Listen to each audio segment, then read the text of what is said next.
अपना लोग के भारतीय शिला का जो ज्ञान है, गुरु पद्म संभव से लेकर के नागा अर्जुना तक, तिब्बत यदि आजाद होगा तो ये भारत सुरक्षित है। आज तिब्बत में एक तिब्बती लड़की और एक तिब्बती लड़के के साथ विवाह संभव बहुत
vibrant in Lhasa until Tibet was occupied in 1959. Today, we will be presenting you all before you one of the most famous Nangmas from Tibet, Nangma Gadinekyong. Thank you.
प्रस्तुत कर रहे हैं। मुझे उम्मीद है कि आप सभी को ये अच्छा लग रहा होगा, आनंद लग रहा होगा। अपना लोग भाले हंसे ना। Thank you. 5 में से कितना मिलेगा marks? Out of 5 how much marks I may gate? Thank you. तो अभी यहाँ 3-4 कार्यक्रम और है। जैसे मैं बता रहा था, 14वें दलाई लामा, द 14th दलाई लामा, वो हमारे धार्मिक, आध्यात्मिक हमारे गुरु रहे हैं। लेकिन उनके जो गुरु रहे हैं, वो भारत का जो नालंदा और तक्षशिला का जो ज्ञान है, गुरु पद्म संभव से लेकर के नागा अर्जुना तक, शांति देव से लेकर के शांति रक्षित तक, ये सब उनके गुरु रहे हैं। और बौद्ध दर्शन अहिंसा का दर्शन है, सद्भाव का दर्शन है, ज्ञान और करुणा का दर्शन रहा है। मित्रों, अभी यहाँ 3-4 और प्रस्तुति आपके समक्ष रखे जाएंगे। ये जो सांस्कृतिक मंडली जो है, कल्चरल ग्रुप जो है, ये आपके बगल कालिंपोंग से ये ग्रुप आया है। आपने देखा होगा कि इसमें 40-50 के उम्र से लेकर के 15, 16, 18 तक के उम्र के जो है इस ग्रुप के मेंबर्स हैं। यही हमारी पहचान है और इसी पहचान को हम संरक्षित करने में जुटे हैं। और यही कहानी हम दूर दूर तक, जो लोग तिब्बत के विषय में नहीं जानते हैं, उन तक ये संदेश पहुंचाना चाहते हैं कि तिब्बत आज दुख से, कष्ट से कहना पड़ता है कि ये आजाद नहीं है। चीन के दमनकारी नीति के कारण आज 60 लाख,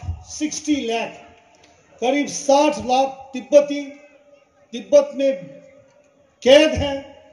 हमें धार्मिक स्वतंत्रता, बोलने की अभिव्यक्ति स्वतंत्रता, उसी तरह से अपने ही सभ्यता को सीखने की, अनुसरण करने की ये सभ्यता हम लोगों को नहीं दी है।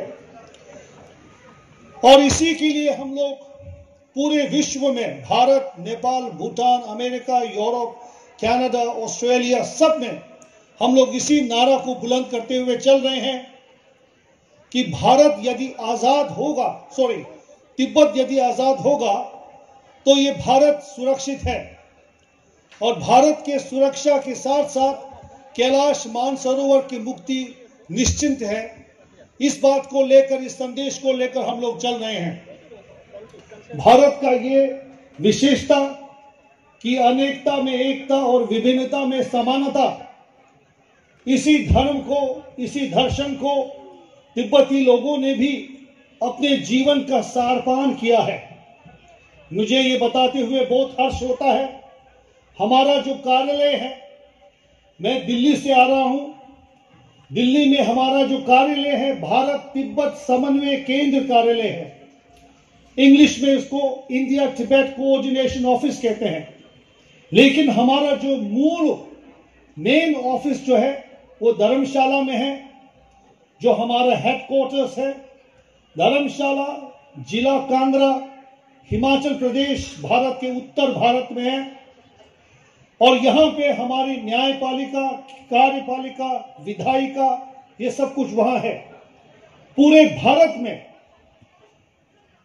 भारत में हमारे 11 स्टेट्स, दिल्ली से लेकर के हिमाचल, उत्तरांचल, कर्नाटका, उड़ीसा, महाराष्ट्र, ये सब में जो है हमारे 34 हमारे तिब्बतन सेटलमेंट्स हैं।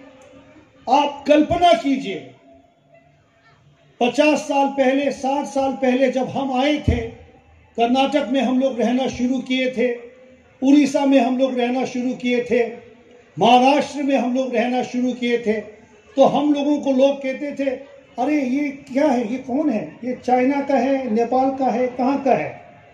अब ये लोग समझ गए हैं कि हम लोग ना चीन के हैं, ना नेपाल के हैं, हम लोग तिब्बत के हैं। लेकिन हमारा जो रूप है बाहर का, ये हमारे यहाँ पूर्वोत्तर भारत के जो अन्य राज्य है उसके साथ मिलता जुलता है। हमारा जो रेस है उसको मंगोलाइट रेस कहते हैं। लेकिन तिब्बत जो है भारत, भूटान, नेपाल, चीन, मंगोलिया, रशिया, उसके बीच का जो देश है वो है हमारा तिब्बत। तिब्बत धर्म से, भाषा से, संस्कृति से, तिब्बत का यदि आप 100 रुपए देखेंगे तो वो A4 साइज का जो है, A4 साइज पेपर है उसके तरह का होगा। अब आप कल्पना कीजिए 100 रुपए का A4 साइज का जो पैसा जो है उसके लिए कितना बड़ा पर्स चाहिए होगा उस समय। आप कल्पना कीजिए तो। लेकिन ये हमारी हकीकत है, ये हमारा धरोहर है। लेकिन दुर्भाग्यवश आज तिब्बत में एक तिब्बती लड़की और एक तिब्बती लड़के के साथ विवाह संभव बहुत कम है, क्योंकि तिब्बती जाति को ही जो हमारा रेस है, इतने क्लींजिंग वहां पे हो रहा है। तो मैं पीछे इसलिए देख रहा हूं ताकि जो हमारे परफॉर्मर्स जो है वो अगर तैयार होंगे तो फिर मुझे यहां से निकलना है। तो वो जब तक यहां मंच में नहीं आ रहे हैं, मैं किसी तरह से आप लोगों को इन विषयों से अवगत करा रहा हूं। तो मैं ये कह रहा था कि तिब्बत का ये इतिहास रहा है। हमारे विषय में और अधिक जानकारी यदि आपको जानना है, हमारे यहाँ बुक स्टॉल है, voice of Assam free Tibet करके यह बुक स्टॉल लगा है। ऑफिशियल वेबसाइट tibet.net है। और हमारा जो केंद्रीय तिब्बती प्रशासन जो धर्मशाला हिमाचल में है, जैसे भारत सरकार का दूरदर्शन चैनल है, हमारा उसी तरह से तिब्बत टीवी है। और ये तिब्बत टीवी जो है डेली, प्रतिदिन, जैसे आपके यहाँ असम में प्रतिदिन न्यूज है, चैनल है, उसी तरह हमारे वहाँ प्रतिदिन तिब्बती भाषा में न्यूज है। और साप्ताहिक भाषा में, साप्ताहिक अंग्रेजी, नेपाली, चीनी, जापानी, स्पेनिश, ये सारा साप्ताहिक न्यूज वहां से प्रस्तुत किया जाता है। और इन विषयों को यदि आप देखें, इन विषयों को यदि आप थोड़ा समझें, तो मुझे लगता है कि आप तिब्बत के बारे में और ज़्यादा समझ पाएंगे। इन्हीं बातों के साथ मैं पुनः आप लोग जो इतने तादाद में यहाँ पे आए हैं, in huge numbers, all of you have come here to show us your support, your moral support, your authentic support and your unwavering support. This means a lot. हम जब यहाँ से जाएंगे अपने अपने घरों में, when we leave from here, I'm sure this will make a huge imprint on our memory, on our interactions, and then future interactions that we have to go ahead. जय भारत, जय तिब्बत, जय जगत।